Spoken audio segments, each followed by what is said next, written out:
That's a hard button to push. You are, in fact, watching The Dorkening. You're watching The Dorkening. Stay tuned. For all the geek news everywhere. Dorkening. And this is The Dorkening. Trust me, I'm smarter than these guys. Because The Dorkening is the best and most educational entertainment and information source that the Trauma team knows of. It's the best. The Dorkening.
Hello, dorks. Hello, friends and family, various gamma radiated peoples out there in the interwebs.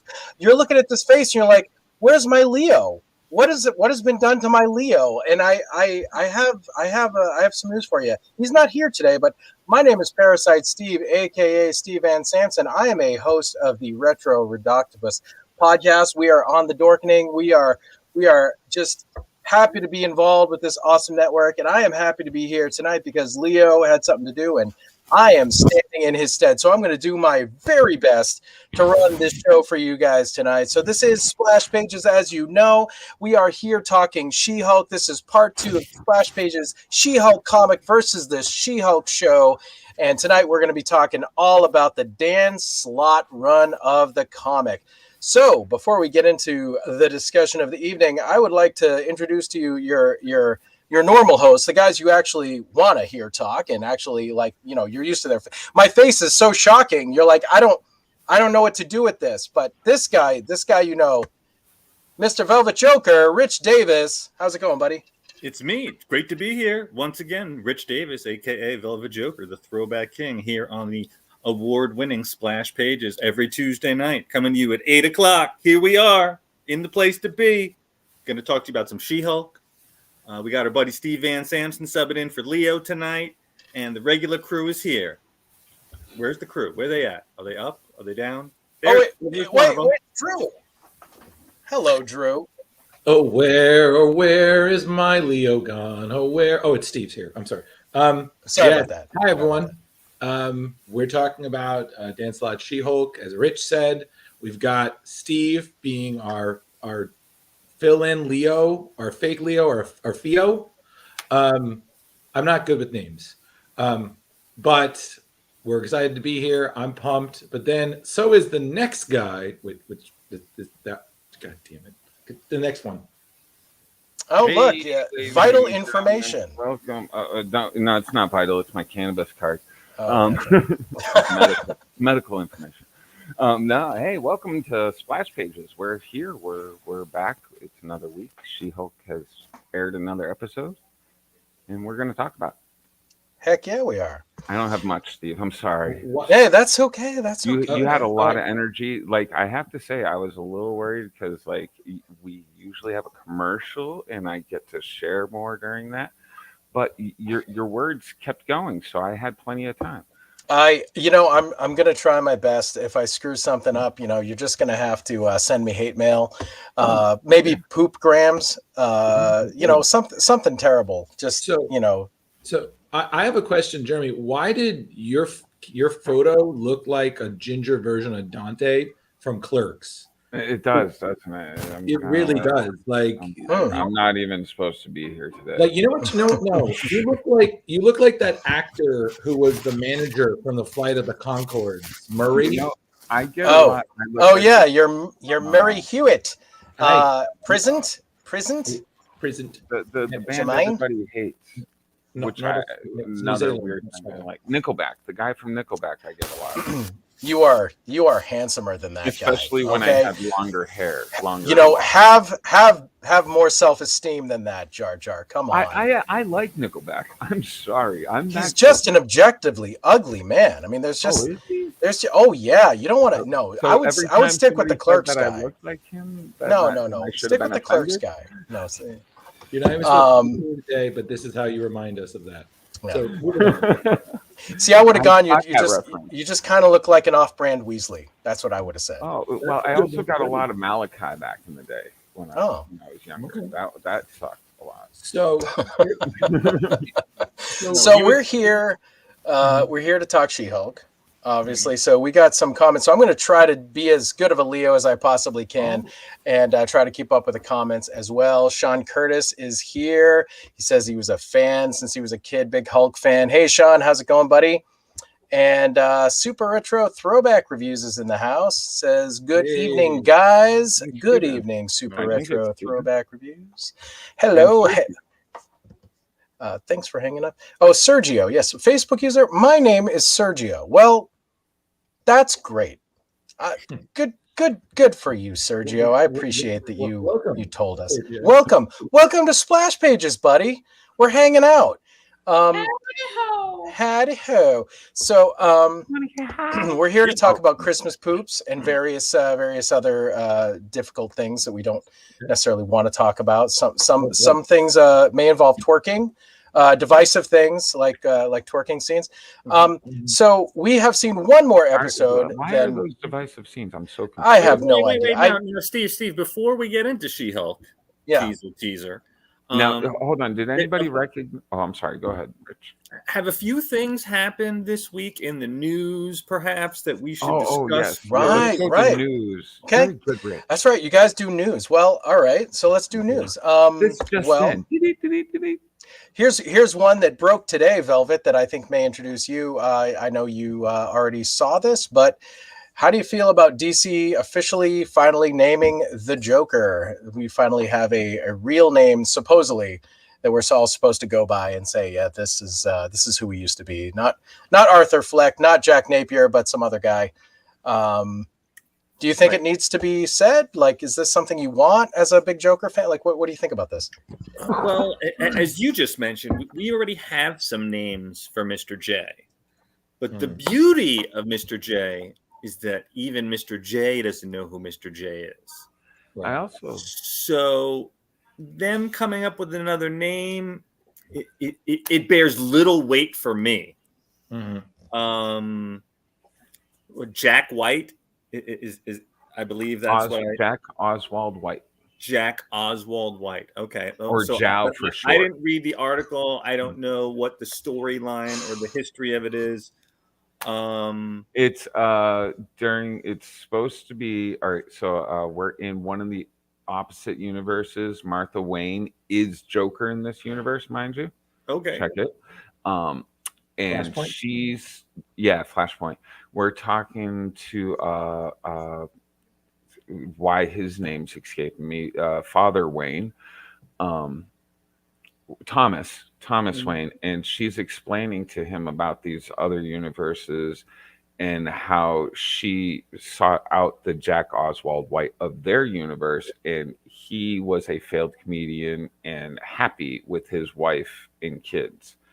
And she wanted to change time in this universe and have both of them die and their Bruce live, because Bruce in this universe is dead. So again, this is something that can just be explained away with an Elseworld, Otherworld, Universal. Well, no, actually, she claims that she came to the main universe to speak to Jack Oswald White. Jow, yes. Jow. I think it's going to catch on. I'm coining that shit. Yeah, no, I think you should put it on shirts. Use the right font, and people, it's a purple shirt. Jow. Jow now, Jow forever. Maybe a card on there too. Maybe the Joker. Maybe I don't know. Could the be Ninja another card. Joker, maybe the Ninja Joker. Drew. I think Drew has his hand up. Yeah, I do. I'm trying new things. So I want to put my 2 cents in.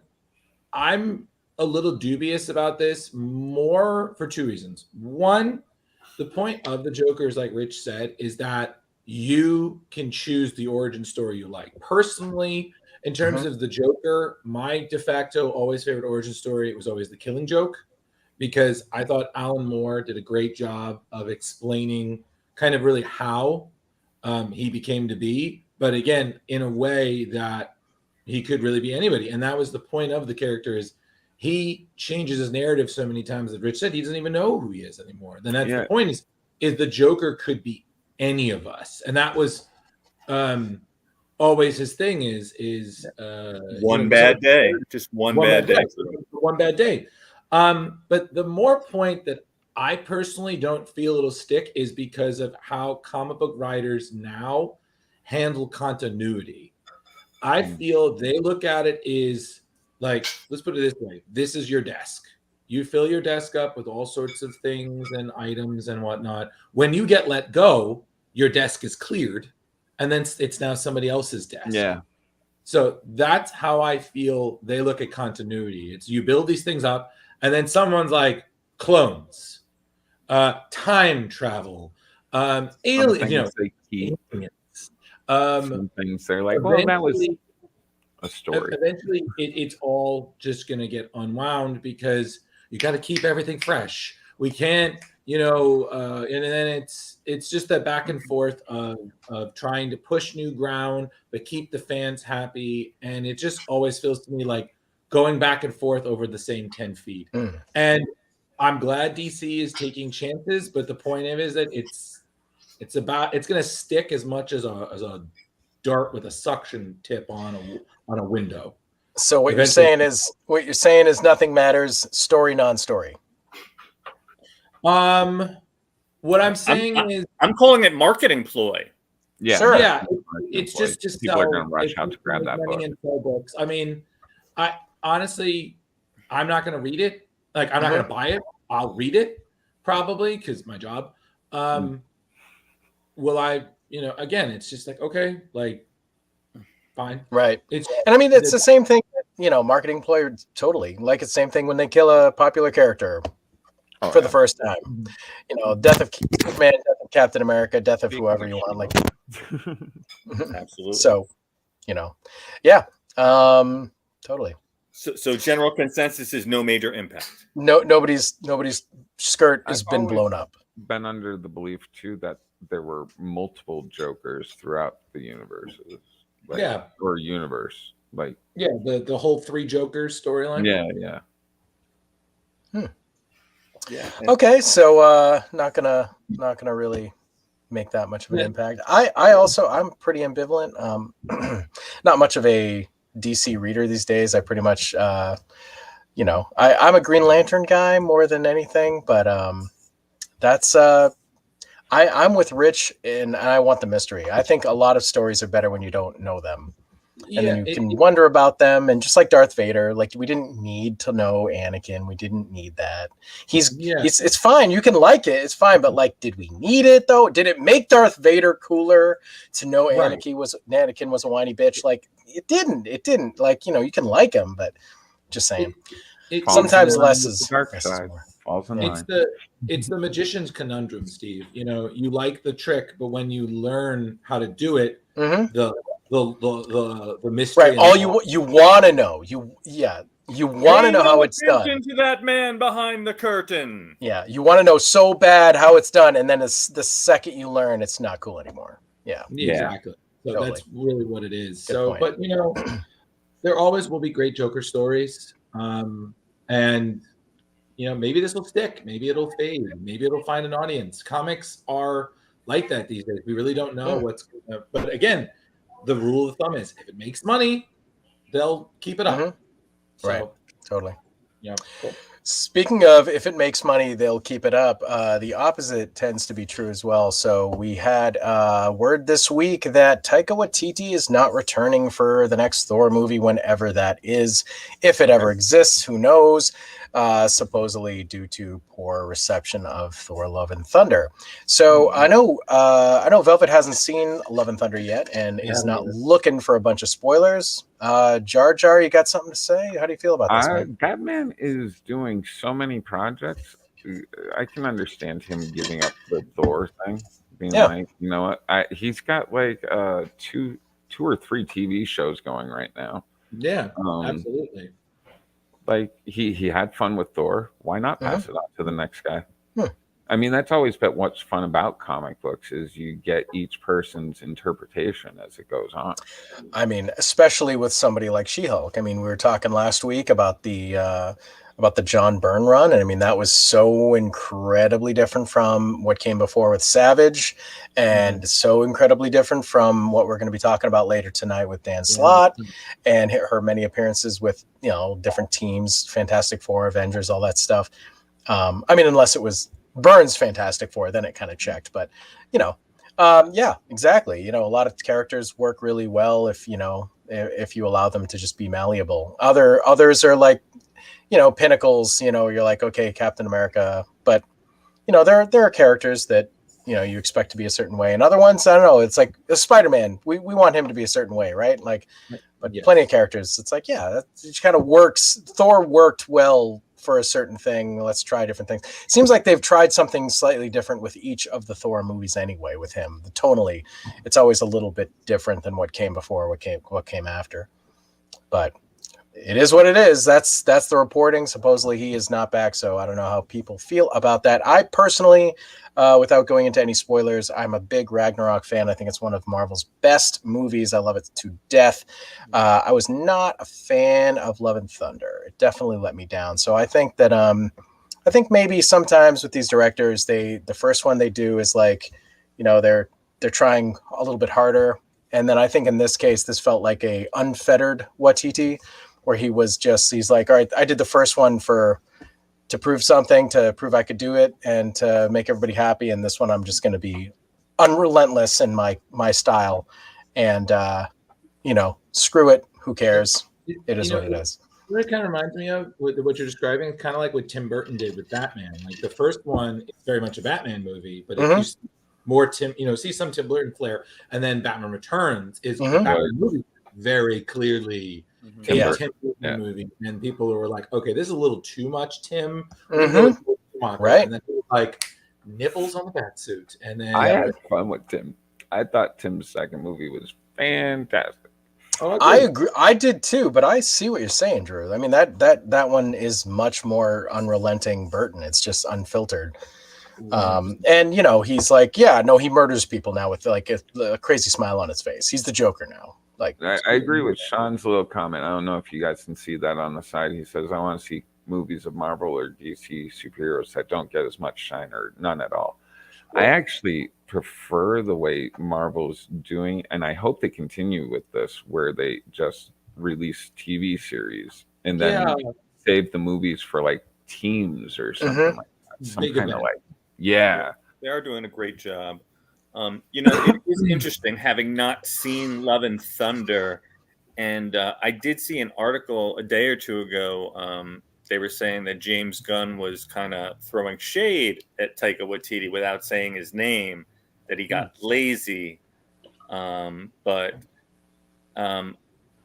now it's all coming together in my head because I wasn't aware of anything else. I wasn't aware of that some people were unhappy with his performance. But like you said, he's busy with other projects, so I don't think it's any skin off his back. Oh, for sure. And listen, everything is a learning experience. Right. I think what he does and what we do in the shadows, I mean, he's knocking it out of the park. It's hilarious every episode. I So cannot. it's not like he's lacking talent suddenly. Rich, I 100% like tell people all the time, if you want a great show, that you don't need to watch the movie. Not really. Which is also really great. Also great. It is indeed. What we do in the shows every week, I'm thoroughly impressed. Like, I just watched the latest episode. No spoilers. I'm a couple episodes behind. Jeremy, listen, the latest episode has a celebrity cameo that is so fucking funny. And Dude, it's I literally didn't 5 know minutes. that the Baron there. I just found out the Baron is the same guy that plays It's Doug Jones, yeah. Yeah, dude, I had no idea. His performance I didn't realize is that. so different than anything else he's done. He's so good. He really is. He If is you need a skinny, weird for real. Play a creature, Doug Jones is your guy. I mean, He was him riding on the golden not retriever recognizable. that breathes Oh, fire. that's Fucking hilarious. And if you happen to be in the New England area, Granite State Comic Con in a week and a half, Doug Jones is going to be there. I might. He is so pleasant. Doug Jones is going to be there, and so is Kevin Eastman. I'm going to be in Virginia this week. Yeah, you're going to be at the Tidewater Horror Con. That's not this coming weekend. That's the 16th, 17th, I believe. But like, I'm going to be dead by next weekend. I got like 12-hour drives. And again, with Taika Waititi, I liked his Thor. I'm still going to see Love and Thunder because I always believe you should make up your own opinion. You shouldn't just judge it upon the opinions of others, Absolutely. unless a movie is just so slammed. I mean, I'm going to see Morbius eventually. I'm going to see it eventually. Okay, I didn't do Venom 2. I didn't do Venom 2 yet either, but I will. Me neither. Or Black Widow. Steve, I'm warning you. Please have booze while you watch it. I did when I watched it. It's Morbin time. Morbius? when it is indeed Morbin time. Sean Curtis in the chat room. He's just blown it up, which we appreciate, Sean. Thank you so much for all the comments. He's asking, what do we think of Titans on TV? I have never seen Titans. I only recently got HBO, so the show that I started with of the DC shows was Doom Patrol, and I've been having a lot of fun with that. So I'm almost at the end of season 2 with Doom Patrol, but Titans, what do you guys think? I think we're on the 3rd season, I believe we've had. We are. And I think that the first 2 seasons were stronger than the 3rd. Some decent. I mean, it's kind of CW-ish. I felt like the little first CW-ish. season was good, but like I felt like they were relying too much on the shock value of things. Like, dropping Like that F-bomb in the trailer. Yeah, like, come on. like That is just try hard that's stuff. cool. That's You can swear, but like amateur hour, right? Oh, fuck Batman. Oh, But, like- look what I can do. I'm sorry, but someone did a great edit of that. Is after he said that, they queued up "Wake Me Up Inside" by Evanescence, and I was like, "Well, this actually really works." It was so funny because he's like, "Fuck Batman," and then Amy Lee just comes in. I'm like, "Okay, this I approve." Like, hands down, fitting this Nice. AC-teen Nice. drama, darkness. I was like, working. This works. So- for Daredevil, this can work. All for- right, so, but you guys think thumbs up for Doom Patrol? Yeah, Doom Patrol was You like Doom Patrol? great. So, what did you guys think? It's green. Let's just stick with it. Did you see the Swamp Thing one that was like super short? Yeah. How was that? Great. It was all right. I would definitely I liked left you wanting more because like Blue Devil. I was like, are you fucking kidding me? As a horror fan, I thoroughly appreciated it, and I definitely agree with Jeremy. It definitely left me wanting more. Like for me, I've always gravitated to the weird comics. Like when Doom Patrol came out, and I found out they're following Grant Morrison's run, and it is just off the rails. I'm like, this is fine. This is just embracing the weird, both hands open, take me now, and the wheel at the same time. You know, True. That's reminding me. I guess Brendan Fraser, who we know is in Robot Doom Man. Patrol as Robot Man, just got a standing ovation in Cannes for his new movie, The Whale. Yeah, 6-minute standing ovation. That's news. Hey, we didn't put that out. So listen, the man went through a tough career. He he did The Mummy, and Encino then Man. after that, things kind of fizzled for him. And I think he was sexually assaulted by a director. It wasn't a director. It was like the guy who's the head of the Hollywood Film Association. It was some very important person, some high-powered guy that affected him deeply, and he got injured. I think on a film, he hurt his back. At the same time, his wife is divorcing him, and he wasn't making the money he was used to. So this is like a really big comeback for him to be able to afford life again, to be able to to be his normal self. I guess is a bigger man now, and it's really disappointing that it looks like we'll never get to see him as Firefly in the now canceled and shelved and somehow disappeared, possibly maybe deleted. Yeah, and like honestly, it's going to be one of those things. It's like one of the. It's like it's been retconned. I feel like it's one of those where, at the Mar-a-Lago. Yeah, did Batgirl happen? Like this is kind of like in that same. It's weird, yeah. Oh, dude, like a total Mandela effect. Right. Wasn't Michael Keaton going to be Batman in like 2 movies that were going to come out or something? Like, is that just a dream I had, man? Like, no. But let me see if I can find my my cannabis card. Where's my? Is there any chance that this whole Batgirl thing though is a marketing ploy that they wanted to get all this like negative thing like they did? No, I think they just something happened behind the scenes and they just hit the brakes. They pumped the brakes and like 180. I don't know. That dude canceled like a bunch of shit. It's really weird, but what I find is amusing is that these people, to them, to us, I've never held $90 million in my life. Like, to them, they're like, you haven't? Yeah, I listen. I know with all of this, you'd think so. It's just such a common thing. I just assume all of us. I put it all in my. Drew, you got to stop writing about comic books, and you got to write independent books like Steve Parasite. I'm sorry. Is this where I put my monocle? Right here. right there. Right here. I mean, just this fancy Triceratops mug that I'm drinking from. This is like a $300,000 cup. I'm just gonna keep drinking. It's lined with actual carbon from an actual Triceratops asshole. Nice. Yeah, I'm just gonna keep drinking out of my Ravenclaw water bottle for my girl. You're Ravenclaw, huh? No, I'm a Hufflepuff, but she's a Ravenclaw.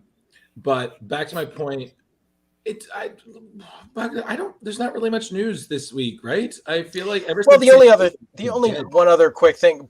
No Way Home came back out in the theaters. It's got Spider-Man No Way Home. It's got 11 minutes of extra footage.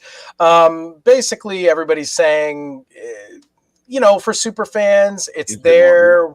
They put some of the deleted scenes back in. If you really loved it, go see it again. It's fun. It's not the better cut. I haven't heard one person say that it was the better cut of the movie, which makes sense, right? I mean, very rarely are director's cuts truly better. It happens. The one I always go to is Alien. I think the Alien director's cut, it added one scene back. It's a better movie. I hate to say it, but the Snyder cut was way better than the original. Oh, I think that's a pretty That's a good point. It's pretty unique circumstance, pretty different than most times. But this, it's just a matter of a few deleted scenes were edited back in, so it breaks down to be about 11 minutes of extra footage. Apparently, has a different deleted scene, ending credit scene or something. But cut was better. that is true. They added the Coolio subplot back. Ooh. Oh. Yeah, it was better. It was. You're right. I would agree with that. So, all right. If anybody has anything to say in Spider-Man, no. Nobody cares. I'm ready to cry again, Steve. No, I love the movie, but I'm not going to pay to see it again. I did see it 2 or 3 times at the theater. I think I saw it twice. I saw the Batman 3 times, which makes no sense. I'm much more of a Marvel guy, but Steve, that's 9 hours.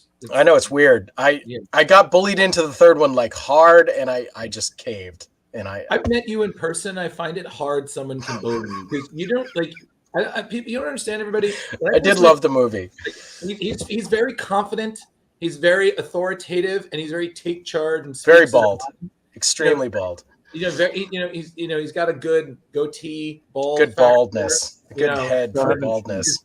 Luckily, very, very take chief, and it's one of those where he's one of the few people, I will say this, that because I know I can be a lot, he reels me in. I'm like, yes, sir.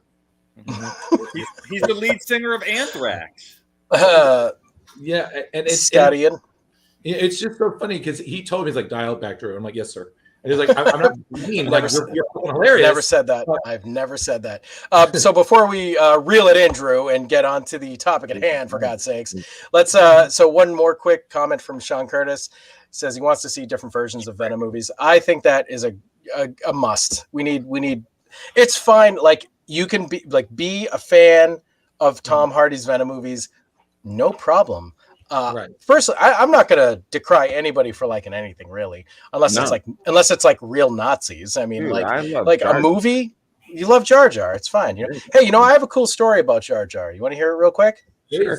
So on our podcast, the Retro Octopus Cephala podcast, we a couple of years ago we had on shameless plug. We had on Terrell Whitlatch, who is the concept artist for all of the creatures in Phantom Menace, and she actually designed Jar Jar. Like, she did like hundreds of sketches, and she was like literally the one who designed Jar Jar.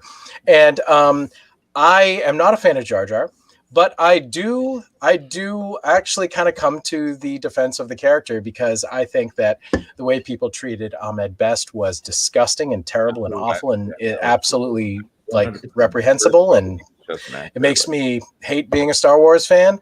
And also, I know that my girl Terrell Whitlatch, who is just a gem of a human being and talented beyond all reason as a character designer, she also handled all the like when they put the original movies out with the new footage, the special editions, like where they redid the dewback, and they added like that scene in A New Hope with the stormtrooper on the dewback. Like she handled all of that.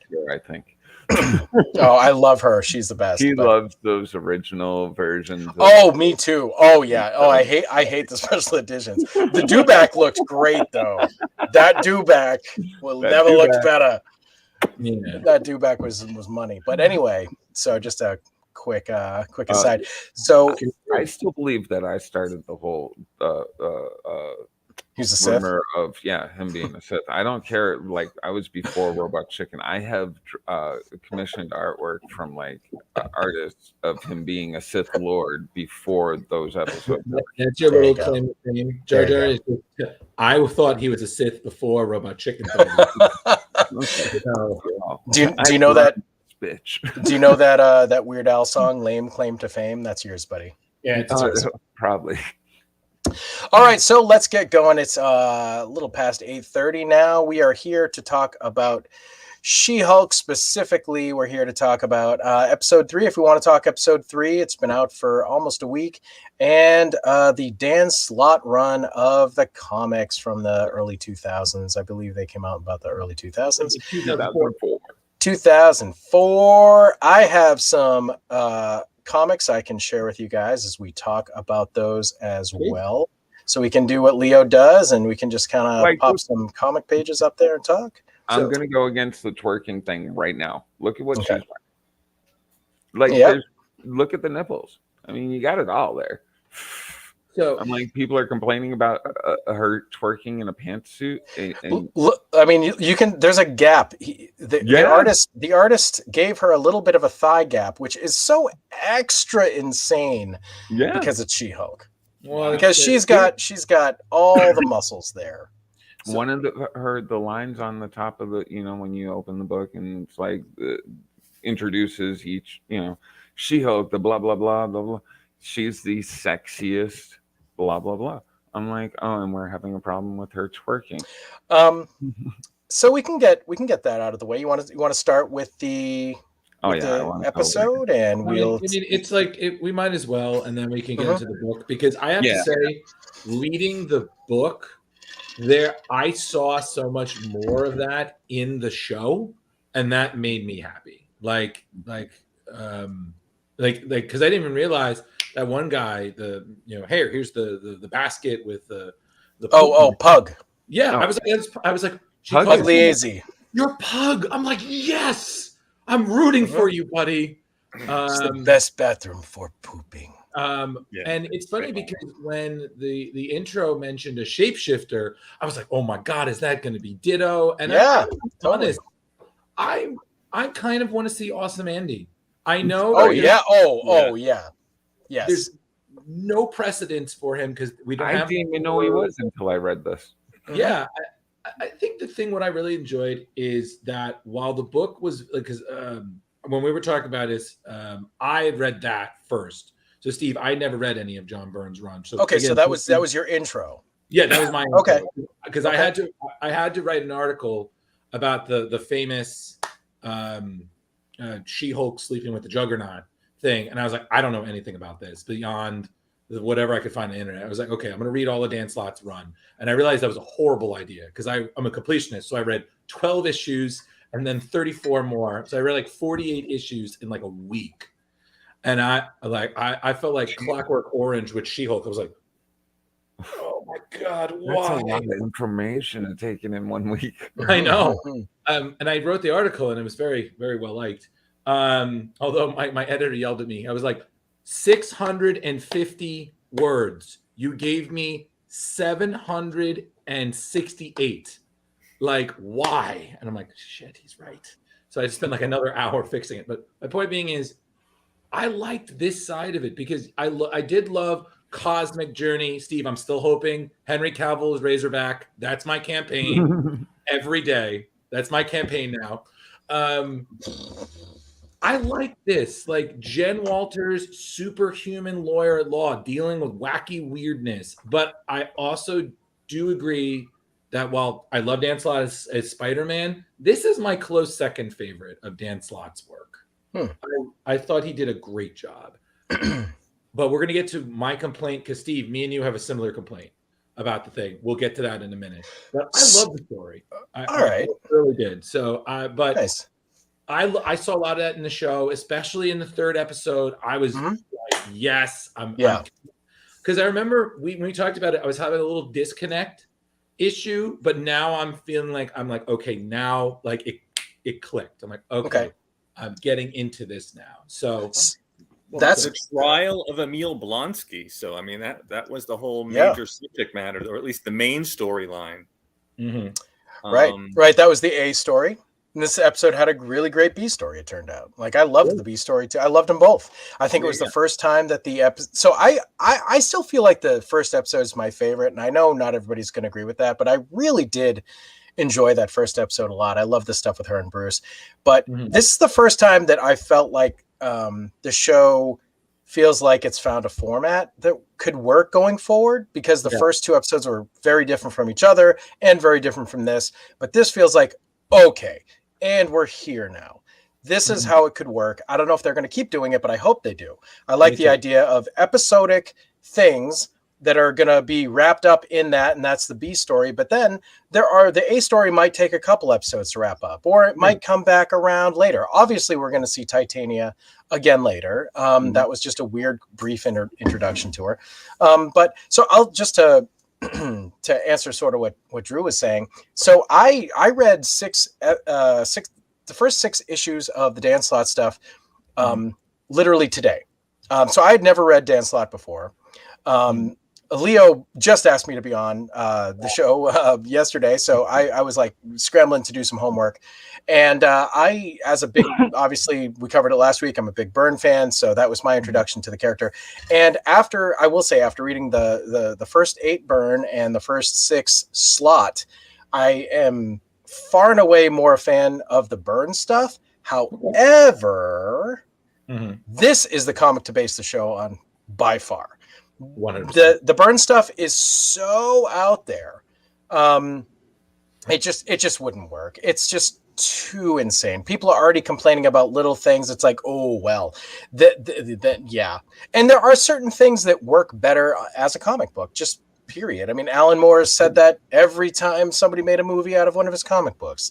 There's nothing wrong. It doesn't need to be adapted. It works in the media that it was created in, and that's okay. It doesn't need, not everything needs to be a movie to be a success. It's a success already. But yeah, it was really neat seeing Pug, and it was neat seeing, like you said, they alluded to the shapeshifter, who is now I know is Ditto. Lots of neat stuff. Very interesting stuff going on with her boss. I can't remember her name, the guy's name, but the head. Hollis, there you go. And it's like, okay, well, are they going to do something similar here with what they did in the comics? Because that's really interesting. So it's fun. I am very excited to see where the show goes from here.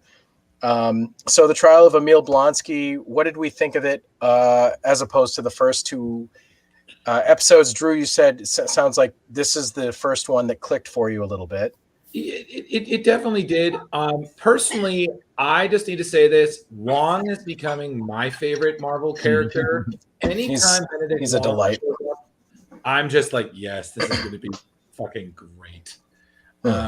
He clearly and if just quick note, Drew. If anybody hasn't seen that actor, he did a miniseries on Netflix that he played Genghis Khan. Not to be missed. Oh wow! Brilliant in it. That's Benedict Wong, right?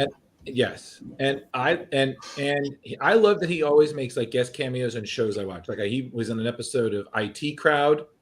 What We Do in the Shadows. He was the necromancer in What We Do in the Shadows. I just love seeing him pop up, and he's just always such a delight. He was in he was the headmaster in Deadly Class. Heard he was, that was great. It's just he's just so no chill, fun, just enjoying the role, and it's just great. I think I would 100% agree with that to almost to a negative extent, because I think that, I don't know how you guys felt about the specifics of his cameo, but I think it was a little on the lazy side. I would even say maybe a lot on the lazy side, but it almost didn't matter because I was so happy to see Wong. So it was like, from what aspect did you feel that it was lazy, Steve? Well, I think that some of the stuff doesn't really check. Like his joke about forgetting spells raises some questions. Why does he remember the forgetting spell? We assume he means the one at the end of, No Way Home, but it could just be, in general. He knows about them in general, and that's why he was piecing out in No Way Home, and he didn't want anything to do with it. Then there's I think the bigger problem, which was, we've been wondering since Shang-Chi, why was Wong and the Abomination fighting in this cage match? And then we very clearly see that they were buddies or something, and Wong teleports him back to his cell. And he's like, oh, remember, watch that left hook that we've been working on that, or whatever he says there. So it's like, okay, this was not a one-time thing. They've been working on this. And then the story in this episode was, I think, a little bit of a letdown to me. It's like, well, I needed him to train to be the Sorcerer Supreme, even though I was the Sorcerer Supreme for the previous 6 years, because this was after the blip, and he got the job after Steven blipped. So it's kind of weird, but I mean, it is what it is. Either they're going to explain it and he was lying, and there's way more to it than what he told us, which is what I'm kind of hoping. That's the story, and they're sticking to it, and it doesn't really matter and whatever, but it doesn't I It just was wanted great to see seeing your Wong. take. I didn't say you're wrong or anything. Yeah. I'm just You curious. didn't say I you love didn't say I was listening to Wong. I'm not Dork really Wong. go You're into not it. wrong. None of us are Wong. Only Wong can be Wong. I want to be Wong. But yeah, he had some. And even then, he's always He right. had some great scenes, and right at the end when you were like, "Oh, well, you realize that you just did admit to a crime," and he's like, Right. Peace I'm out. smart now. I'm out. Yeah, see, that was funny. I mean, I enjoyed every minute he was on screen. It's just about not picking it apart, I guess, and stuff. But And the subplot overall, I loved the episode. I thought it was and great. the subplot was fun too with the shapeshifter.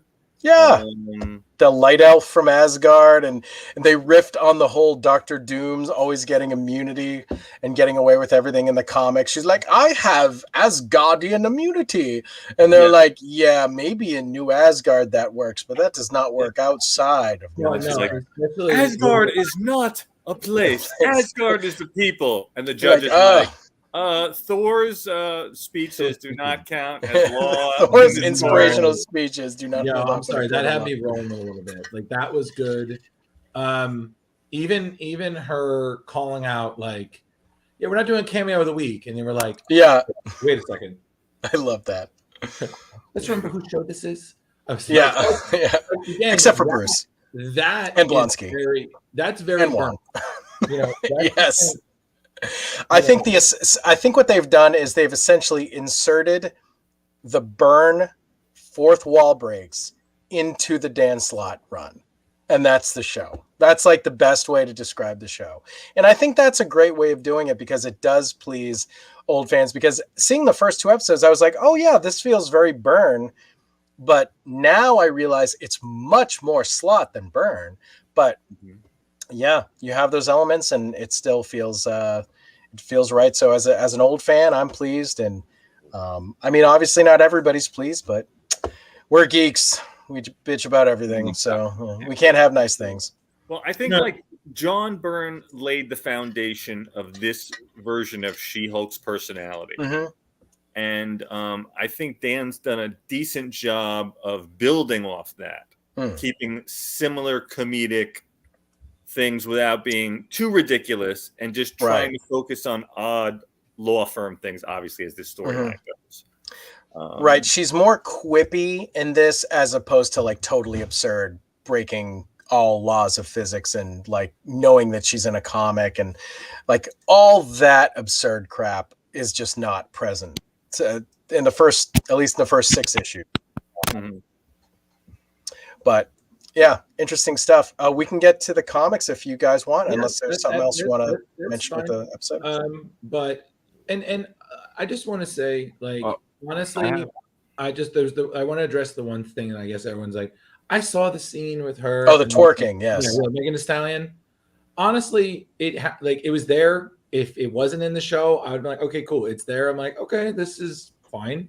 Like, it's one of those. But I also see, like, did we need it? No, but it's there, and I'm like, all right, well, again, if you don't want to watch it, just move to the next episode. You see it, and if you love it, okay, cool. That's something you love, whatever. Yeah, and it you know what it comes down to. I'm sorry, Jar Jar. I know you want to say something. It's like when you have an album, right? A new CD, a new whatever the kids are calling it today, a group of songs put out by an artist. I don't know what the right term is anymore, but when you have one of those and there's a bunch of songs grouped together, I'm just going to go with album, and you have one of those songs that really sucks and you really hate it. Now, are you going to like only bitch and moan about the one song, or are you gonna like the rest of the songs? Like, it's just one song out of like maybe 9 or 10 or 12. Like, does it ruin your life? Like, do you have to go blasting about how awful the one song is? Like, I don't know. It's really bizarre to me. It's like a 30-second scene. It's fine to hate it, I guess, but like, maybe just move on. And like, I don't know, the thought of complaining and making memes and like going on message boards and going on like, you know, Twitter and bitching about it and just endlessly, and these posts, they have like thousands of freaking responses and like half of them are for it, half of them are against it. And it's just like, we're talking about the 30-second freaking twerking scene. Like, oh, how far you have fallen, Marvel. Like, give me a break. Well, it's the dumbest shit. it totally falls in line with She-Hulk's personality and the comics. I mean, we've had She's a her. party girl. Wasn't she jump roping? The jump. naked, The famous jump roping Listen, scene. Yes. we don't have Hooking up with underwear models. Yeah. Yeah. I don't think we have a huge incel people that are watching us. So you know, that just complaint is basically what that is. Completely ridiculous. Yeah. Well, I have Jar Jar, please. kids that I watch this with, the oldest being 15, and I don't really know that celebrity or whatever, but they fucking freaked the F out when that person came on. They were like, "Oh my God, does this mean she's part of the MCU?" Blah, blah, blah. I'm like, well, yeah, I usually. guess so. But I was like, who is she? What do I care for?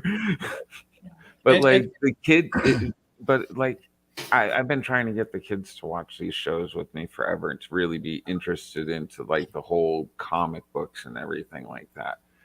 These shows are really helping.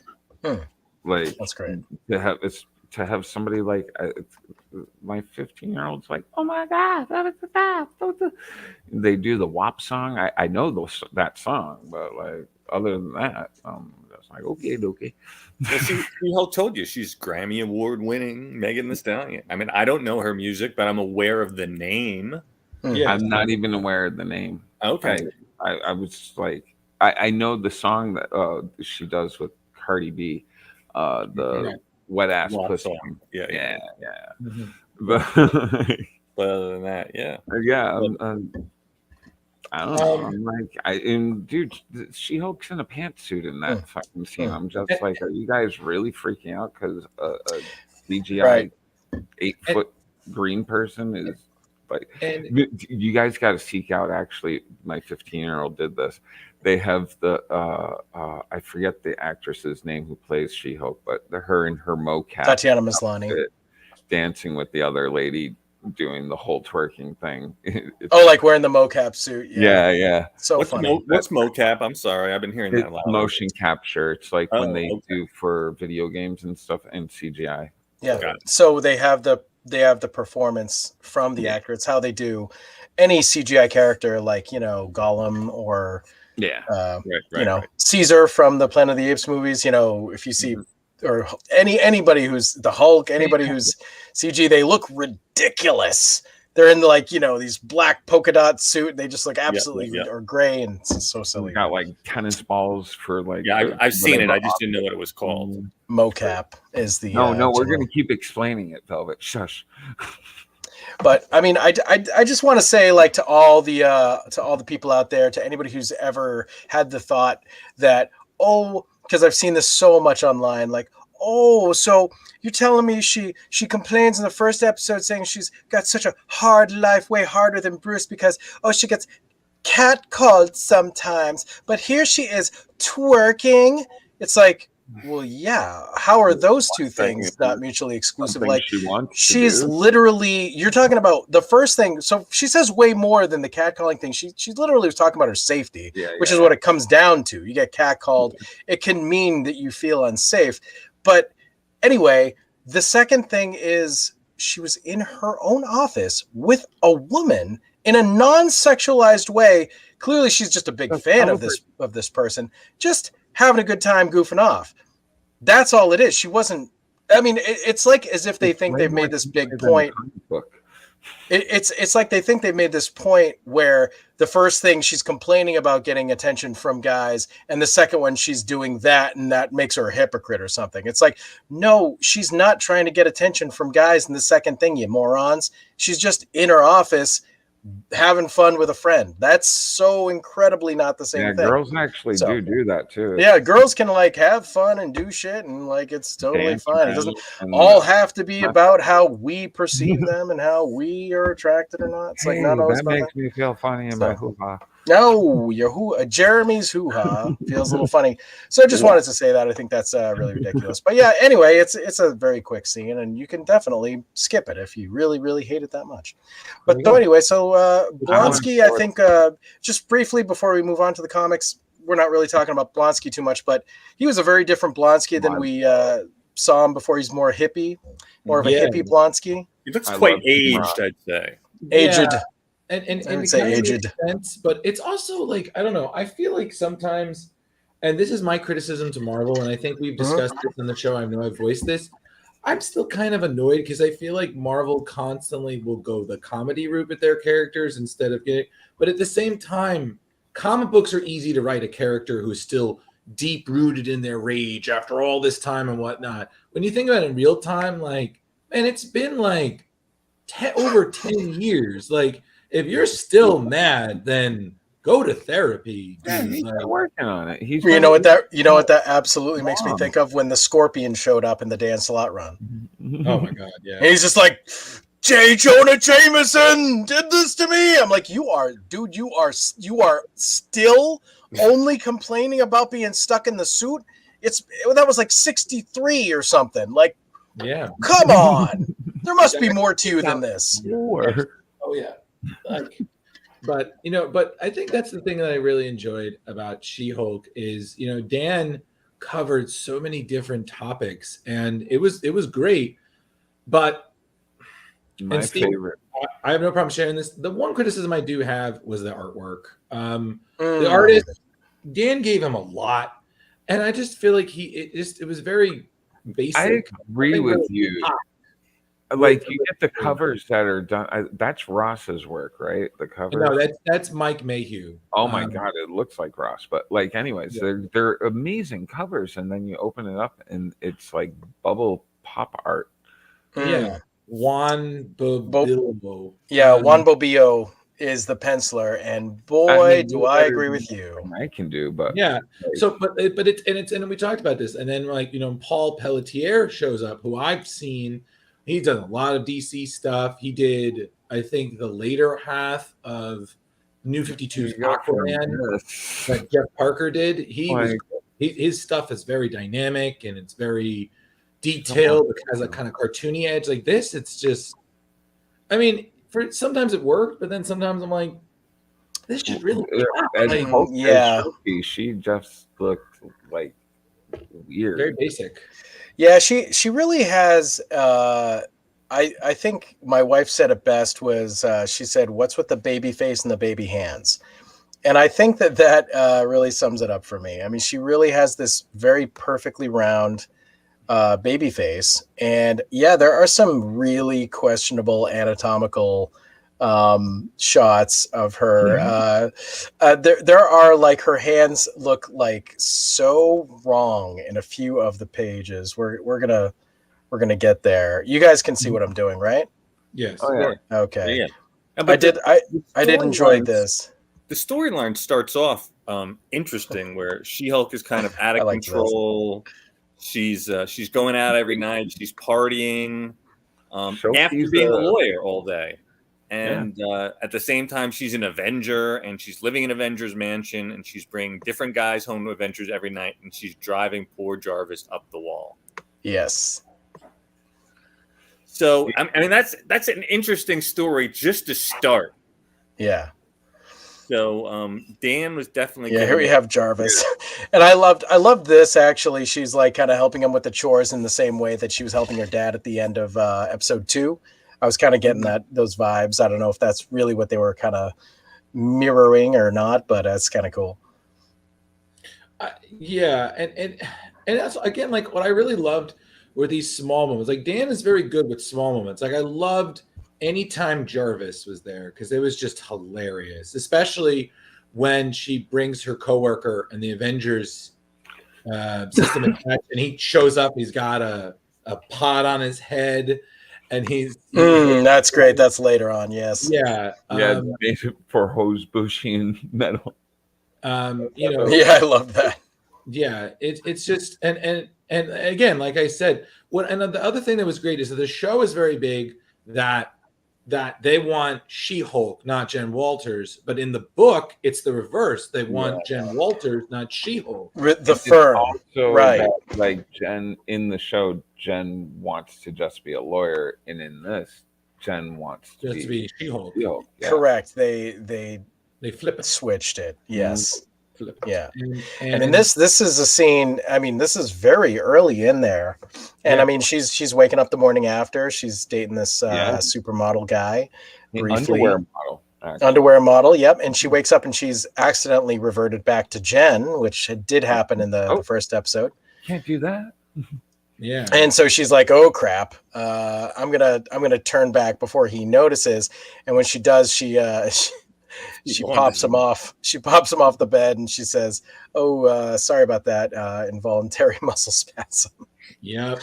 It was great. And then God, what yeah, and then there was the court thing that got her thrown, like, right, because she's clearly kind of abusing the Avengers. Yes, yeah, this is a different She-Hulk. Which This is is a different. strange because like she's already been hanging with the Fantastic Four, and like she's kind of like still kind of immature with her powers. Yeah, this is a very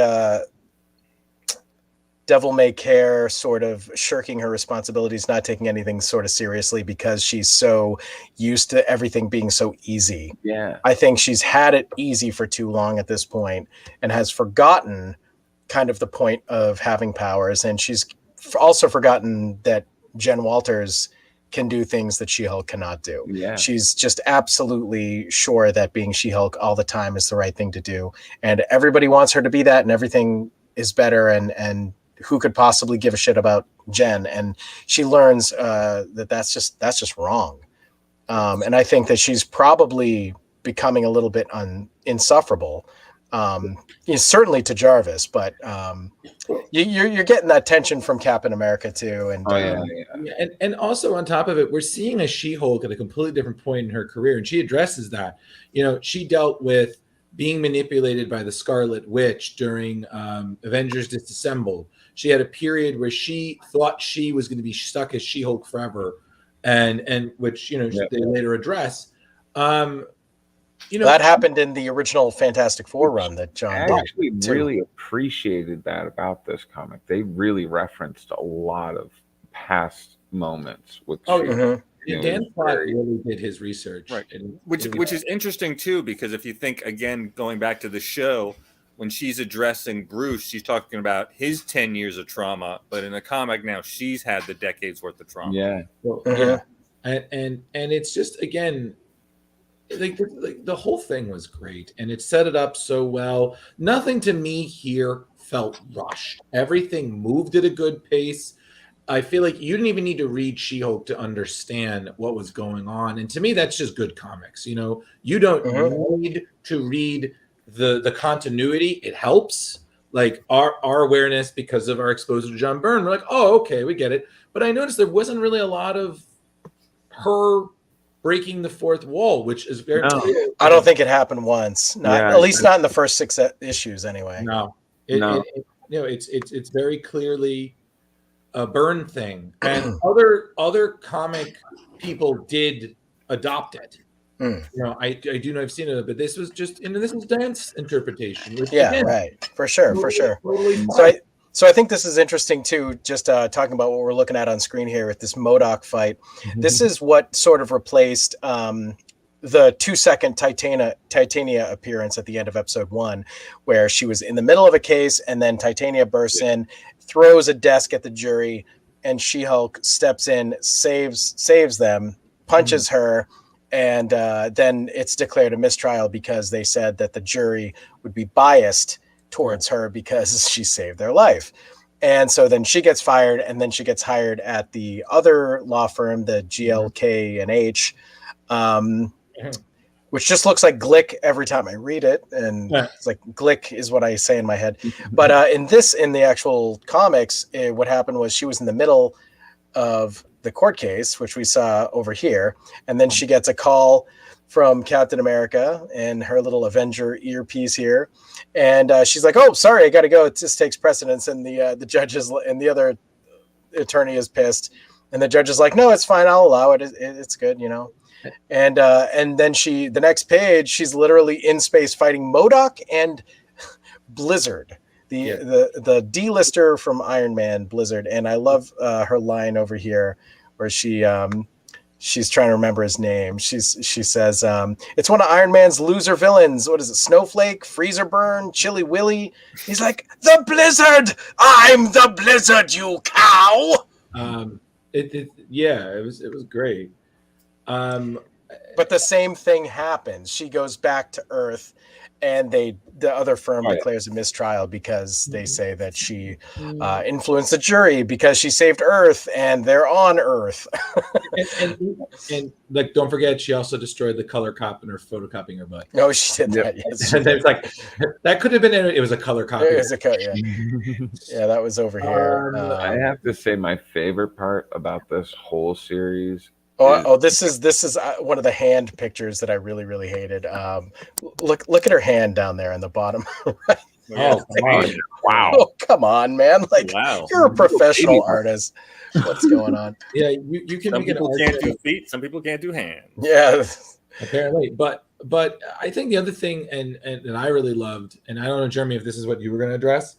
I loved this idea that basically not only do Marvel Comics exist in Marvel Comics, but technically it can be used in court. Like, I'm actually. Oh yes, so that's good to bring up. That's good to bring up. I'm thinking of pitching that as an article to Screen Rant, because that is just too fucking funny. Because Dan makes a great argument. The code that was a federal. The Comics Code of Authority. Yeah, that was a federal organization. So they're all federal with all the stamps. They're all federal documents. So we'll report. We'll get there. We'll definitely get there to where you're talking about. That's what you were going to do. This was that color copier. Yeah. bit you mentioned where she was getting laid off just in general. She's too much of a liability, but also she broke the copier and she was photographing her ass. And she's like, how do you know it was me? It could have been anyone. It was a color copier. Yeah. Work in there, Disney. And then this scene was also very similar. She goes to the bar and goes to get a drink. What I loved about this version of it is Blizzard shows up and he attacks her and she just is done. She's like, can I just buy you a drink? Do you want to just have a drink over this? Yeah, and they end up having a great time together. Yeah. He's like, okay, sure. And then he wants to keep seeing her and she's like, oh Jesus, no. But then they do the thing where she turns back and is drunk because of her metabolism. Yeah. Same exact thing. Same exact thing. What's that, Jeremy? And wait, I was saying she's wasted. Wasted. Pretty cool. Love it. Very funny. I love that they stuck this close to this run. Very cool. And yeah, these covers are great. Like overall. Oh yeah, Mike did. They really are. I did like this shot of Wanda. She looks pretty cool, I have to say. As much as I'm not a fan of the artist, I thought Wanda looked good. I also love the Wasp giving her fashion advice. Yeah, pretty funny because people forget she was a model, So I was like, that's how nice. And then I think they even made us like, Jen is the only person who ever complained about dropping a size before going. I can't. That's interesting because you think that Scarlet drop-in is for nothing, but you find out way later there actually is a reason for it, that they actually put that in with her casting the spell over Jen, so that no one can see her. Yep. Mm-hmm. If she's in danger as Jen, if anyone wants to harm She-Hulk, that actually comes into play. Oh, I haven't gotten there yet. Cool. At the end of the 12. This was a great character. Man, you guys, you mentioned him earlier. I love yeah, that's awesome. That's awesome, Andy. And for those that have not read the comics, so the Mad Thinker had these androids, and apparently this one gained sentience, and the law firm actually got him a job being kind of like a gopher, and he doesn't speak, he just writes onto that little tablet, but he is a great fun character that they added to the this ensemble cast. He's going to be like a Groot if they do put him out there on television. Yeah, I hope they do. I think he would be a great addition. I mean, I would love to see Razorback because he was such a Easily. great side character from the Burn era. But I do also accept that they're going for more Slott, but 90% Slott, 10% Burn. And I'm like I said, I'm okay with that. I think it does make sense. It's more filmable. I'd be okay if we got Awesome Andy instead of Razorback, and that was the direction. That's because it's a different purpose, right? I mean, like this is a goofy guy who shows up in the workplace and is funny for a second and then goes away. With Razorback, you're going to need to go on adventures. There's going to be a point. We got to go do something now. So it depends. It depends on what type of episode, what type of show they want to, make. And if we could see the scene where he just wants to go to see the Mets. And right. Oh, that's later. That is. No, I don't know what that means. You gotta stay late tonight. You gotta Oh pull. my God, that was great. I felt so. And he gets home, and the guy recorded the Yankees. I was just like, Yeah. oh, Yeah, I was like, oh my God, my dad's a Mets fan, and I want to show that to him, being like, see, Dad, someone gets it. Not me, but somebody. Oh my God, but I love the small moments in She-Hulk. Like, there's one panel that, like, again, these one panels are beautiful. I remember this. I apologize for spoiling it. It's Howard the Duck suing George Lucas. Yeah, for the that was failure of his great. work. So He you're told gonna have me to tell me what sequel. issue that was. I'm not sure. I can't. Oh, I that's can't like remember. 7 or 8. It was definitely one of the Steve. It was definitely one of the Paul Pelletier issues because I remember it was crisp AF.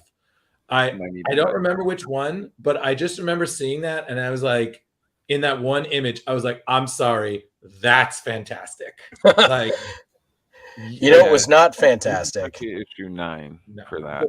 Like, oh my God, Ben but, Grimm. I love that. but that, and I'm sorry, if any issue was evident that Dan Slott would do great as Spider-Man. That's a horrible Ben Grimm, though. Oh boy, is it ever?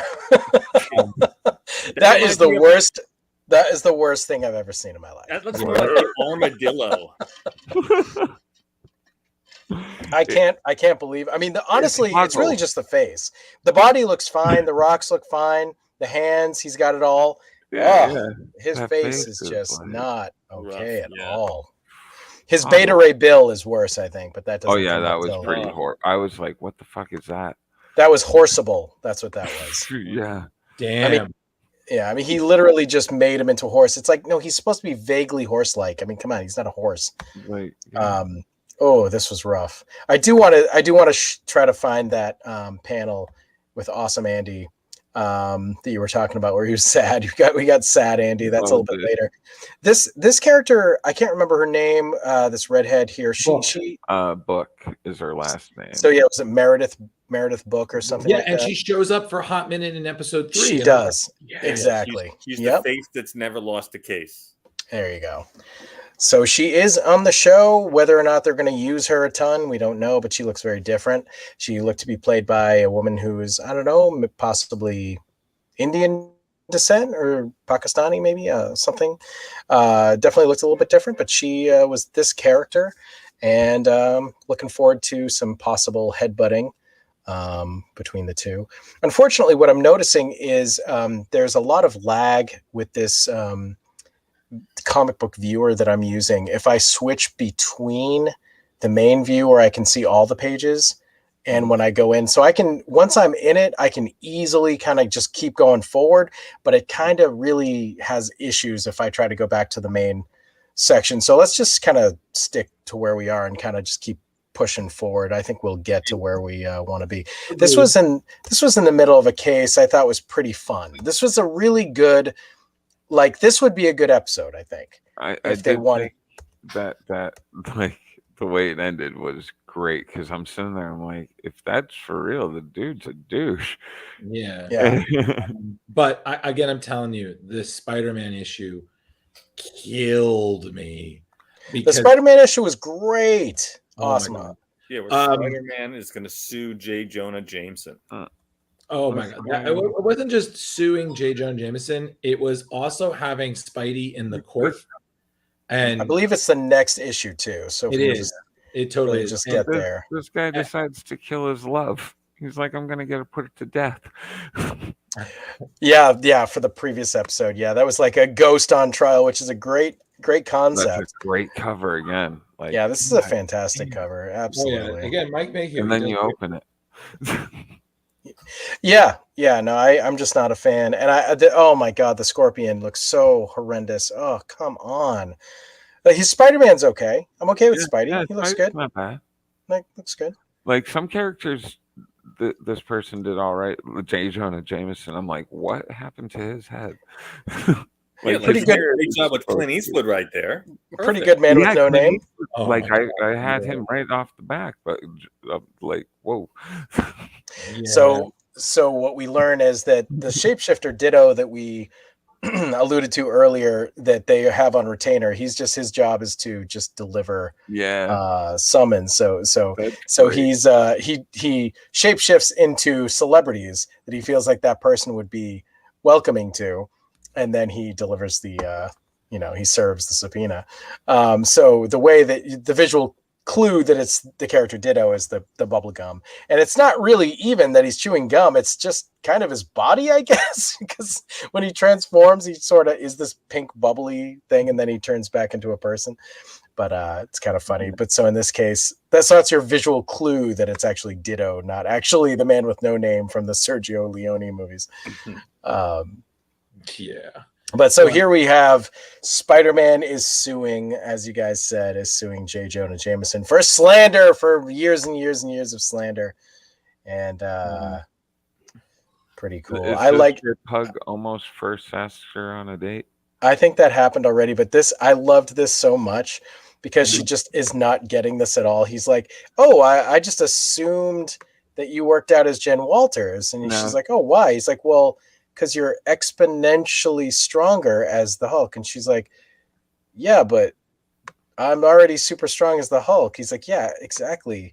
What does it say? He's like, but you're exponentially strong. It's like, you're as the She-Hulk, you have to lift so much for it to matter. It's like, there you go in the bottom. You can see how many weights she's using right there. It's like so funny. Like, duh. What are you doing? Yeah, look at awesome Andy. He's like all zen-like on his head. So good, so good.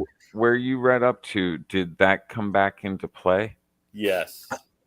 I don't know. I don't. Steve. Oh, because for the rest of us, that actually comes back into play, and she actually has to work out. Oh my God! Okay, I'm sorry. I need to interrupt. I just realized what Awesome Andy is doing in that panel.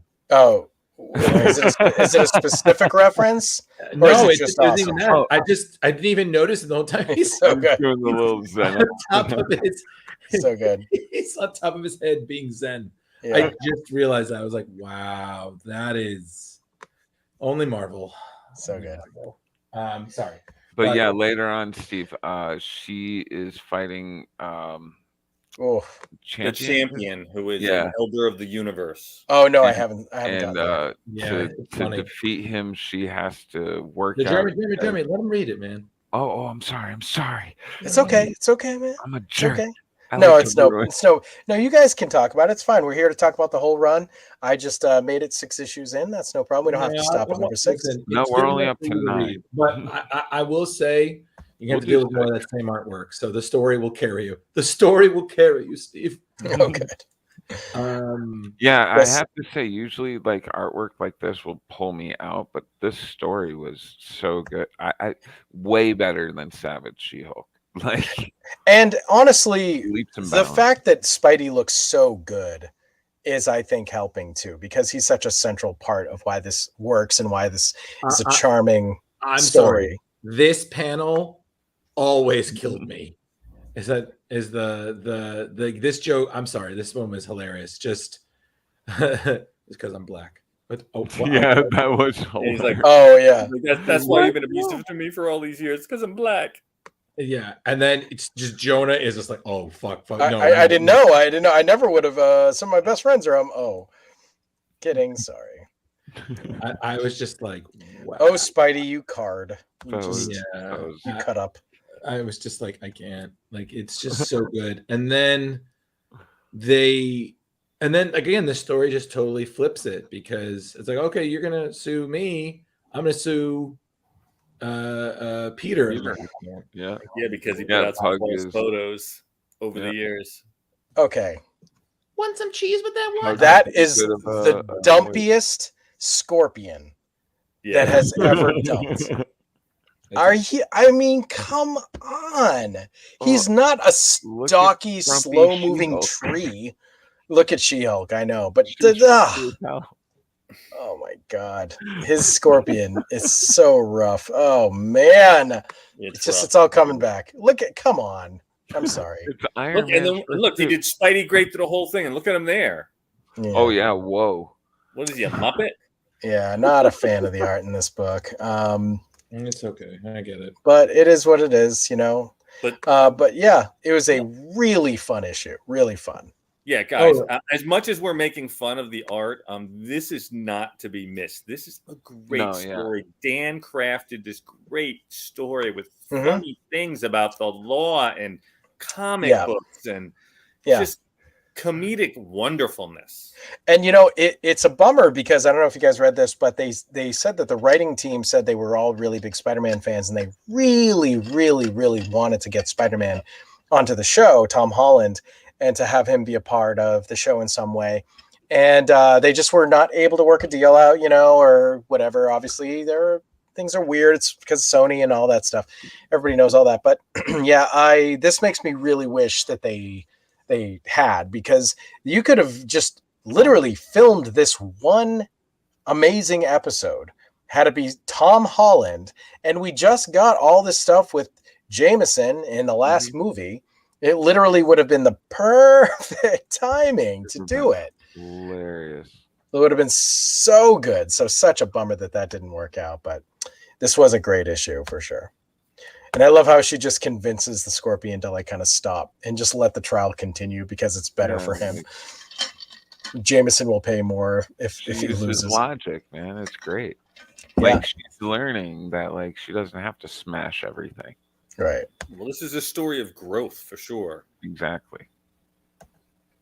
Oh, see, here's our buddy Ditto down here in like mid transformation. He kind of just looks like he's bubblegum. Yeah. Just whenever he's mid transform, and then you see him on the right, and that's when he's taken his form, his human form. But yeah. He started off as Mary Jane, and then he's been served. Yes. So Spidey bad drawing Peter Parker either. Like, right. Decent. Yeah, kind of decent. Yeah. But at the end, him and Jameson with the chicken suits. I was like, oh yeah, that was good. Don't say my name. I'm J. Jonah Jameson. He really over. does. This is far from over. That law firm hasn't heard the last from me, or my name isn't J. Jonah Jameson. It's 100%. Oh my god, that chicken suit's terrifying. I just again, I know it's sad, you know, that Paul clearly was crushing on Jen, and she just kept going for John Jameson, but they still worked, and it was cute. Yeah, and honestly, it's a thing. I've seen this before when they make the audience clearly sympathize with a character, but instead of presenting the third wheel to the triangle, being like a heel that we clearly don't like, thus making the decision all the more obvious that we're like, yes, we reaffirm our original thought that the sympathetic guy that we're supposed to like is the correct choice here. Sometimes they make the other person really likable too. And John Jameson is super likable, and he's great with Jen, and he makes a lot of sense, and they both have powers, and they have history and all this stuff. And it's like, oh yeah, I get it. Pug has a crush on Jen, but I don't think she really notices him in that way in any way, shape, or form. But it is kind of the sad puppy dog thing. But who knows where it goes? I don't know. Yeah, Dan Slott working the CW. Dude, does Pug get the... Well, I'm sorry, Jeremy. Oh, so here we have the second artist that we've mentioned as being we really liked him. Yeah, totally. I mean, look at it. The line work is great. Everybody looks stellar. Yeah. Yeah, this is more what I would expect. Yeah, and then the twist with Southpaw was just great, being connected to Hollis. Yeah, it was good stuff. Yeah, this right here is a great panel. I mean, it's Jen and John Jameson, and they're catching up on a date, and they're reminiscing over the first time they met back when he was Man Wolf and she was fighting him. And you see she's wearing her tattered Savage She-Hulk garb there, which makes me assume that this happened during the Savage She-Hulk, but I didn't read the Savage She-Hulk back in the day, so I don't know. Can any of you guys confirm that? I didn't make it that far. Can I confirm nor deny? Fair enough. Nope, can't confirm. This is a great scene. Also, she has this moment where a bunch of fans come up asking for an autograph, and she assumes it's for her, but it's actually John. Yeah. And she's like, "Oh, it's kind of funny. It's been so long since I've been out as Jen. It never occurs to me that they're not for me. It's like kind of funny." Mm-hmm. But then she has this great little fight, and her and John both get to do stuff. But of course, John is not super powered here, so she's doing all the big stuff. I was impressed with John jumping in front of that guy, and he's like, "Go limp." Yep. I'm like, dude. Yeah, he's literally gonna just die and save this guy. And I gotta admit, this line was well done. Yeah. Nothing, Colonel. Heck, I catch this bus every day. It was definitely, like, again, just the whole, like, again, I know we're coming close to an hour and a half, but also I have to say, this idea as a prison is love it. Genius. Very cool. Tell us about the prison. Fantastic. Tell us about the prison, Drew. So essentially, everybody imagine the Raft, the superhuman prison, but all the heroes are clearly depowered and itty bitty live in space.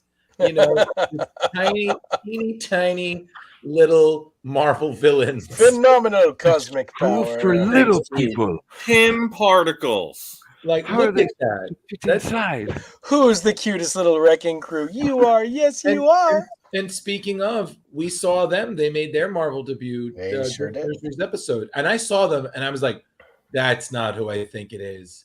I was like, when I saw the crowbar, I couldn't believe it. Because the guy looks nothing like the Wrecker, so we're not thinking that. It was not a great interpretation. Yeah, I think we'll see where it ends up.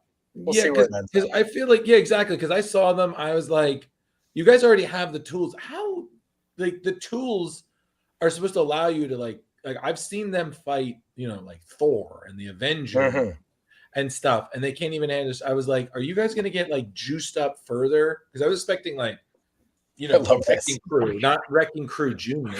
No, it was definitely an underwhelming Wrecking Crew, but I was very excited that it was the Wrecking Crew, and I think that it's I think we're gonna see them be the more comic accurate at some point for sure. Yeah, we'll see.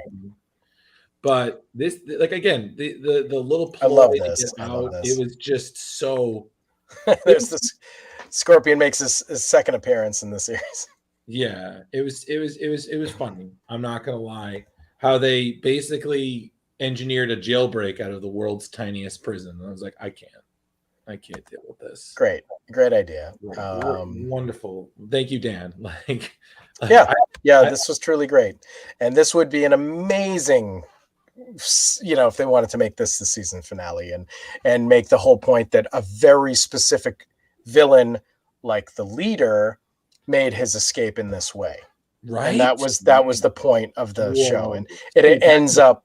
That's a great idea. Yeah, the final point of the show is that we sprung the leader, something like that. And also, I mean, any appearance of Mandrill really is a good one as far as I'm concerned. A girl's nose goes up a girl's nose. I'm sure there's a kink. Somebody was happy about that. I was not familiar with this character 8-Ball. Never heard of him. Yeah, I've heard of him. I think that's from a Spider-Man thing, right? Yeah, it is, and they're about as D-list as it gets, my dude. Yeah. He looks like he's wearing a Fantastic Four suit almost, and then he's got an 8-Ball. I liked when he got. It's Dragon Man, right? Yep. Dragon Man. Looks like Absorbing Man, Rhino. What's this guy's name? Ironclad. What's the girl? This hooded girl. I don't know who she is. I think they said her name at some point. I had never heard of her either. Fun stuff though. I love the this sort of reminded me of you guys remember in the mid 2000s, probably around the same time, I guess, maybe when they did the Avengers Disassembled and they had the big prison break. It was in the new Avengers. They had the big prison break. Yeah. I don't think it was the Raft. Was it the Raft? Yeah. And they had like a mini fight with Purple Man. And like there was this great scene where like for 1 second you're like, oh right, Purple Man's like technically like should be a really big threat all the time, but they always come up with reasons for him to not be around. So no, he's just still in jail. He's not a threat because he's one of those guys that like, wow, yeah, no, he could really just rule everything. Like he tells you what to do and you have to do it. I loved that. It was such a great appearance for Purple Man. And I remember in that same arc, they had a moment where they were apprehending Electro and they were threatening him and they webbed Luke Cage's hands together to beat the crap out of him. And he just faints. The scene. Don't go further. Yeah. And he just faints. And Luke is like, you got to cut this off my hands. It's like, no, man, it'll dissolve in like 2 hours. I was like, what the hell? But this again, like Dan has this with these stories. He has these small moments that are so beautifully character that, again, it's like some comics they just focus everything is action. I'm like, listen, I love a good fight as much as the next person, but build the characters, you make them lovable. They find a fan base. Like I was like, he just wants to go to a Mets game, guys. Like, go with them. Yeah, right. He doesn't get it. I'm like, yeah. So he's coming into work. This is awesome, Andy. He's just coming into work, doing his thing, and coming into work, he passes due to the water cooler. Oh, like, okay, so watching the game tonight, New York Yanks or the Mets. He's like, oh, he's a New York fan. Okay, cool. And then at the end of the day, he's going home, and our Meredith book.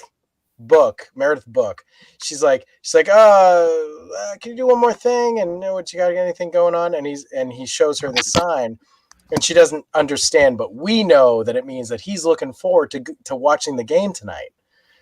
So it's this sad moment where she's just ordering him around because he's just a android, surely. And but he's a person. He's awesome Andy. So now he's sad and he just okay, and he's just gonna do whatever she says. Cue the Charlie Brown music. And like I said, like even if we just finish, because I don't want us to go further, because 6 issues is good, but it's just fun. That's what I love about She-Hulk. She-Hulk is a fun book, and it's just great to just read that and be like, there was a time when Marvel was fun, and Marvel still can be fun. Same with DC. It's just from time to time. I don't think they're making books like this anymore, and that's a shame.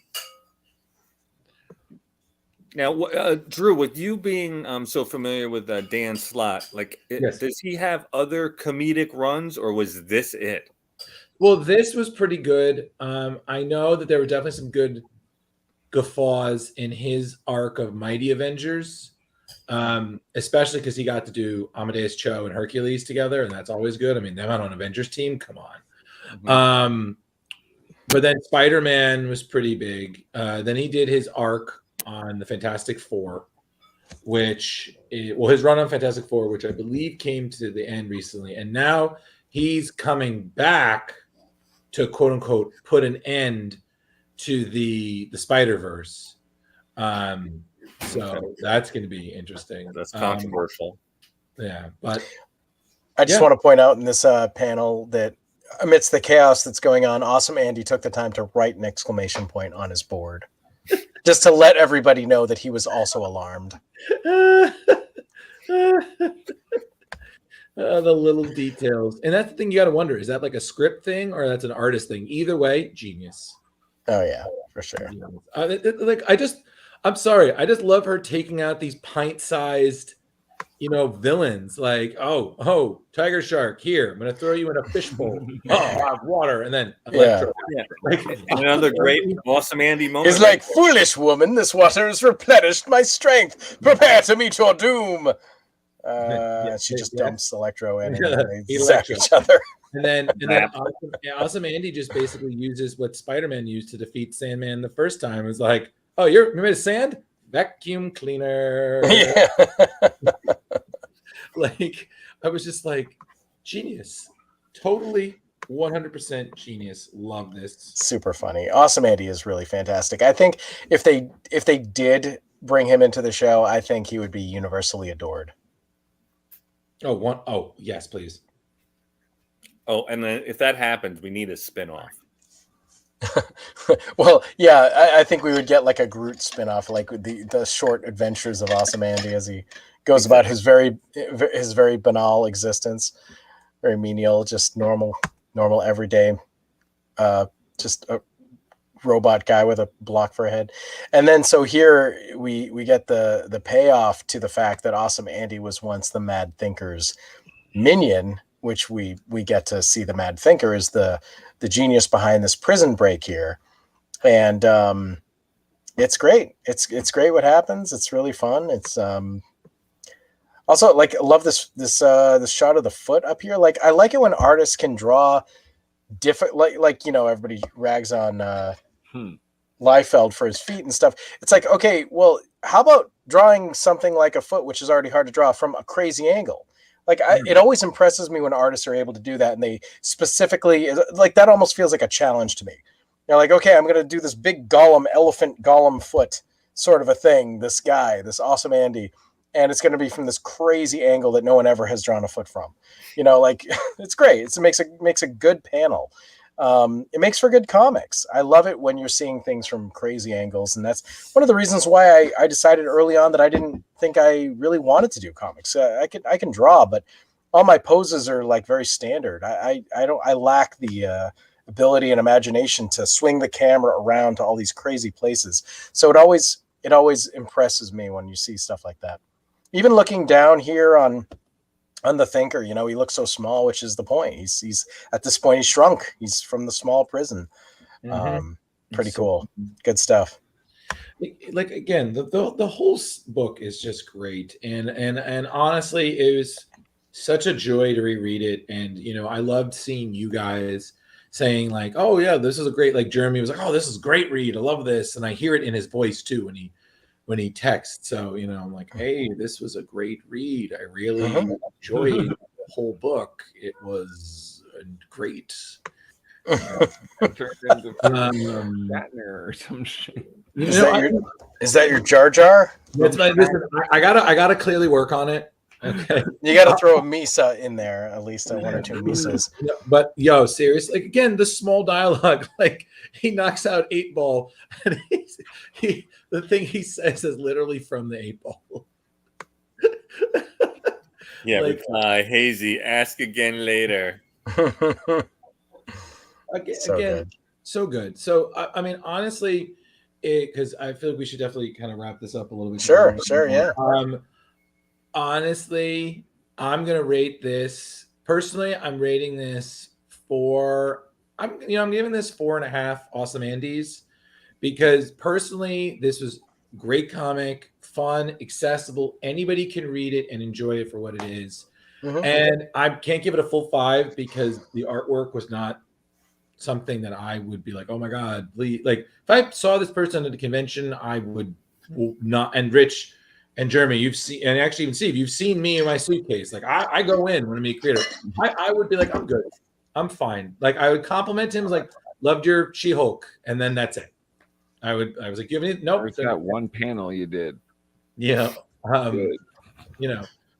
going for 4.5 Awesome Andys. That's my rating. Nice. What about you, Jar Jar? I'm gonna go. I was gonna go like a 4.8, but then Drew reminded me of how horrible the first like 4 or 5 issues art were. So I'm gonna have to go in at like a 4.25. I am gonna read the rest of the series, and I'm gonna find more. Nice. I'm going to read the John Byrne series too because Drew really recommends that. And Drew seems to be really on point with what he recommends. Well, I want to point that I want to take credit for the Byrne. The Byrne unit is clearly the Samson, inheritance. So Steve is the and the Rich. And Rich as well. Yeah, Rich. Yeah, we go way back with that stuff for sure. Grandpa Joker over here and the Metal Man, the Metal Man Steve. But Dan Slott is all me. I made that recommendation. Nice. So I will take that. I will. So thank you, Jeremy. I feel bad when you're like, I hated this. I'm like, well, he's lost respect for me. Time to. Fuck! I wish I. Time to find new friends again. God damn it. Well, this was great. Time for a new podcast. Velvet, what do you think? What's your rating? I really enjoyed. I loved the Byrne stuff, and I thought this was a great addition, add on to it. Even without the fourth wall breaks, I still think it solidified her character. But like all you guys, the art was not pleasant for the first 6. The second 6 redeemed itself a bit. So I'm gonna do 4 and a toid. I'm gonna add a toid because that first artist was a bit of a toid. Nice.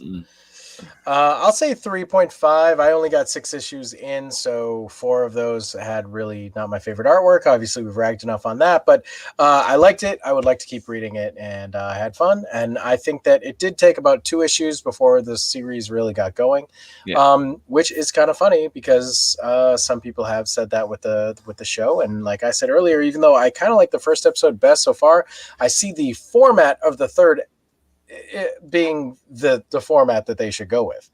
I hope that they do. So I'm looking forward to seeing the rest of the show. I hope that it continues to reflect elements of one and or the other, and also brings new stuff to the table, fitting, more with the MCU as it needs to, of course, as being a part of it. So without further ado, I guess we can kind of wrap it up and get out of here. Guys, do you generally do some final, hey, find me on the interwebs, sort of? None of us really like that, so that's okay. They've seen the show many times before. Oh, hold on. So you guys know where you can find me. You can find me where you can find me, here every Tuesday night on Splash Pages, an award-winning podcast. Everything Rich said. Find me. You know my links. You know where I am. I'm still very busy, so if you message me, the answer is no. I'll get to you eventually. And Jeremy's gone. We've lost Jeremy completely. But I will say, for those that have seen the show but not the Dan Slott run, I highly suggest you do it because it's very interwoven. I did it. I fixed it. And there he is.